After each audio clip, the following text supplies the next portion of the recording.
শাহরাস্তিতে কৃতি শিক্ষার্থীদের সংবর্ধনা দিল শাহরাস্তি আলো ফাউন্ডেশন।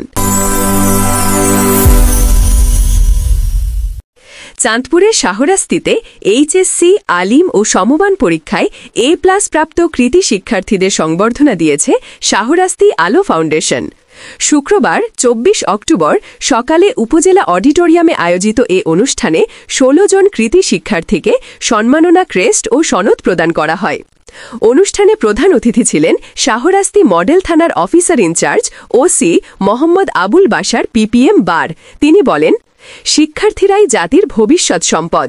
নৈতিকতা ও মানবিকতার ভিত মজবুত না হলে শুধু ভালো ফলাফল দিয়ে প্রকৃত সফলতা অর্জন করা যায় না।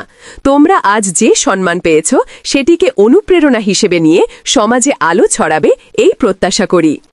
বিশেষ অতিথি হিসেবে উপস্থিত ছিলেন বিশিষ্ট শিক্ষানুরাগী ও সমাজসেবক আলহাজ ফারুক হোসেন মিয়াজি, মোহাম্মদ আলী আজগর মিয়াজি, মোহাম্মদ ফখরুল আলম পাটোয়ারি, হাজি মোহাম্মদ মহিন উদ্দিন, মেহের ডিগ্রি কলেজের সহকারী অধ্যাপক মোহাম্মদ আহসানুল্লাহ এবং নিজে মেহার মডেল পাইলট উচ্চ বিদ্যালয়ের প্রধান শিক্ষক আজাদ হোসেন। অনুষ্ঠানে সভাপতিত্ব করেন শাহরাস্তি আলো ফাউন্ডেশনের সহসভাপতি মোহাম্মদ মাজহারুল ইসলাম জুয়েল, পরিচালনা করেন সাধারণ সম্পাদক হাফেজ মোহাম্মদ আবু সুফিয়ান, আর সঞ্চালনায় ছিলেন ইঞ্জিনিয়ার ইমরান হোসেন।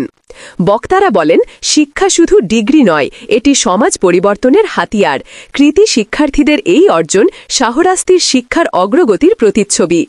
শেষে অতিথিরা শিক্ষার্থীদের হাতে ক্রেস্ট ও সনদ তুলে দেন এবং তাদের ভবিষ্যৎ সাফল্য কামনা করেন।